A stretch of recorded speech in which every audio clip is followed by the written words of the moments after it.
আসসালামু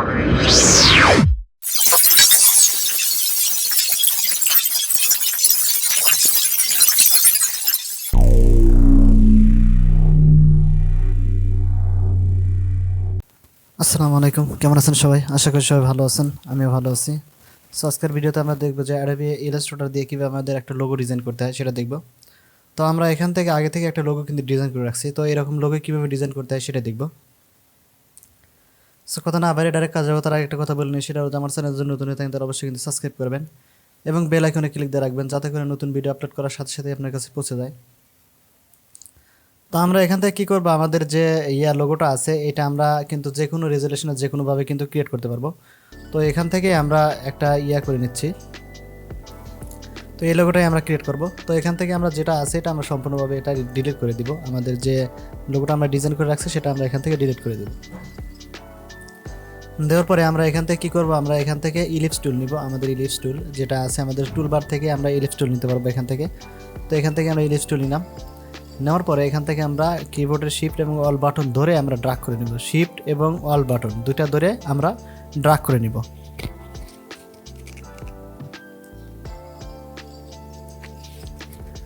তো আমরা এখান থেকে ড্রাগ করে নিলাম। তো এখানে আমাদের ফিল কালার দেওয়া আছে, আমরা এখান থেকে ফিল কালার নান করে দেবো। ফিল কালার নান করার জন্য আমার ফিল কালারটা উপরে উঠে আমাদের এই যে নান যে বাটন আছে সেই নান ক্লিক করে আমাদের এটা যে আছে সেটা কিন্তু আমাদের নান হয়ে যাবে। তো আমরা এখানে সিলেকশন দিয়ে আমরা এটা সেন্টার অ্যালাইন করে নিব। তো সেন্টার অ্যালাইন করার জন্য আমরা কোথায় যাব, এই যে আমাদের এখানে যে সেন্টার অ্যালাইন আছে এখান থেকে যদি এইভাবে এবং এইভাবে ক্লিক করি তাহলে আমরা সেন্টার অ্যালাইন চলে আসবে। তো আসার পরে এখান থেকে আমরা কি করব, এই যে আমাদের ইলিপস টুলটা নিয়েছি এটা আমরা ডুপ্লিকেট করব। তো ডুপ্লিকেট করার জন্য আমরা এখান থেকে কপি পেস্ট করে ডুপ্লিকেট করতে পারি, আবার আমরা এবার কিবোর্ড থেকে শর্টকাট ব্যবহার করতে পারি। তো আমরা এখান থেকে আমরা একদম সহজ করে শিখবো। তো এখান থেকে আমরা চলে যাব আমাদের যে অবজেক্ট আছে, অবজেক্টের এখান থেকে আমরা দেখব যে আমাদের এখানে কপি পেস্টের কোনো অপশন আছে। তো এখান থেকে আমরা যদি যাই এই যে এডিট যেটা আছে, এডিটের উপরে এই যে আমাদের কপি আছে, এখান থেকে আমরা যদি কন্ট্রোল সি দেই তা কিন্তু কপি হবে। তো আমরা যে শর্টকাটগুলো না জানি তারা শর্টকাটগুলো জেনে নেব। এখানে কন্ট্রোল সিতে কপি, কন্ট্রোল এক্সতে কিন্তু কাট করে নেই, মানে কাট করলে আমাদের এটা থাকবে না, এটাই বলে কাট করা। তো এখান থেকে আমরা রাখতে যাচ্ছি, তা এখান থেকে কী করবো, আমরা এখান থেকে এই যে আমার কিবোর্ডের যে আছে কন্ট্রোল সি আছে সেটা দিয়েও হবে। আবার এখান থেকে যদি আমরা কিবোর্ড থেকে এই মাউস দিয়ে দিলাম, আমরা এখান থেকে এডিট থেকে আমরা এখান থেকে কপি দিলাম। কপি দেওয়ার পরে আমরা এটা কিন্তু পেস্ট ইন ফন্ট করব। তো পেস্ট ইন ফন্ট করার জন্য আমরা এখান থেকে আমরা এডিটে যাব। যাওয়ার পরে আমাদের এটা এখান থেকে পেস্ট ইন ফন্ট যেটা আছে মানে ওইটার উপরেই আমরা এটা করতে যাচ্ছি। তো ওইটার উপরে যদি করতে চাই তাহলে আমাদের এখানে কিন্তু পেস্ট ইন ফন্ট যেটা আছে, আর এটা পেস্ট ইন ব্যাক মানে আমাদের ব্যাকে এটা কিন্তু কপি হবে। তো আমরা এখানে পেস্ট ইন ফন্ট দেবো, কারণ পেস্ট ইন ফন্টে আমরা করতে যাচ্ছি। তো এখান থেকে আমাদের এটা কিন্তু সুন্দরভাবে কিন্তু আমাদের এটা কপি হয়ে গেছে। এটা আমরা দেখতে পারবো কোথায়, আমরা যখন শিফট ধরে আমরা এটা চাপাই দিব, কারণ আমাদের দুইটা আমাদের কি করতে হবে, এই দুইটা আমাদের অ্যাঙ্গেলে সাজাতে হবে। তো এখানে কি করব, আমরা এখানে কিবোর্ডের শিফট ধরে আমরা এখান থেকে ড্রাগ করে নেব।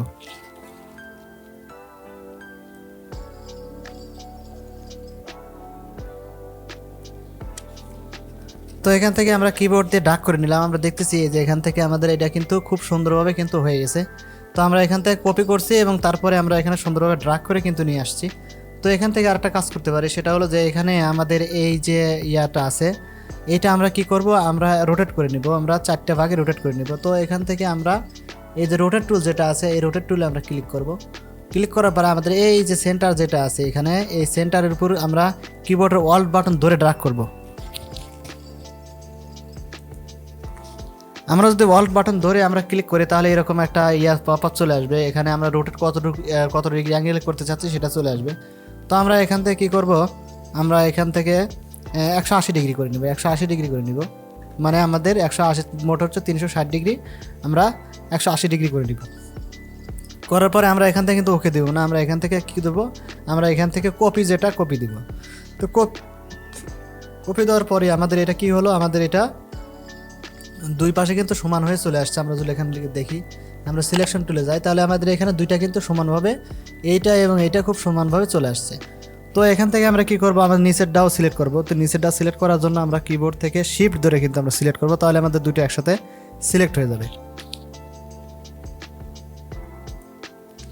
এই যে আমার এখানে কিন্তু দুইটা একসাথে সিলেক্ট করে নিচ্ছে, আবার ভিতর থেকে ড্রাগ করলে কিন্তু আমাদের এটা সিলেক্ট হবে। তো হওয়ার পরে আমরা এখান থেকে কী করবো, আমরা আবার এডিটে যাব, এডিট থেকে আমরা আবার কিন্তু এটা কপি করে নিব। তো কপি করে নিলাম, নেওয়ার পরে আমরা এইটা আবার পেস্ট ইন ফন্ট যেটা আছে আমরা পেস্ট ইন ফন্টই দিব। দেওয়ার পরে আমরা এখান থেকে কিন্তু এটা আমাদের উপরে কিন্তু পেস্ট হয়ে গেছে। তারপরে আমরা যদি এইভাবে ধরে আমরা এইভাবে ঘুরাই নিই এই যে, তাহলে কিন্তু এটা আমাদের সুন্দরভাবে ঘুরে যাবে। তো আমরা এখান থেকে যতটুকু অ্যাঙ্গেল আছে ততটুকু নিলাম। এখন যদি আমরা দেখি আমাদের এখানে কিন্তু আমরা যেরকম লোগোটা সাজাইছিলাম আমরা কিন্তু এখন সেমভাবে লোগোটা কিন্তু সুন্দরভাবে কিন্তু হয়ে গেছে। তো আমরা কি করব, এখান থেকে পুরোটাই আমরা সিলেক্ট করব। সিলেক্ট করার পরে আমরা চলে যাব আমাদের শিপ বিল্ডার টুল যেটা আছে, আমাদের শিপ বিল্ডার টুল। তো শিপ বিল্ডার টুলে যেয়ে আমরা কিন্তু এটা শেপে কিন্তু পরিবর্তন করতে পারবো। তখন আমরা এখান থেকে শিপ বিল্ডার টুলে যাব। যাওয়ার পরে আমরা চাচ্ছি এই কর্নার দিয়ে এই কর্নার একটা হোক, এই কর্নার, ঠিক আছে। আমরা চাচ্ছি যে এই কর্নার থেকে এই কর্নার থেকে এই কর্নার আমরা পুরোটা একসাথে হয়ে যাক। তো একসাথে হওয়ার জন্য আমরা এখান থেকে এরকমভাবে যদি সিলেক্ট করি এই যে এরকমভাবে, এই যে আমাদের কিন্তু এখানে কিন্তু একটা শেপ কিন্তু হয়ে গেছে।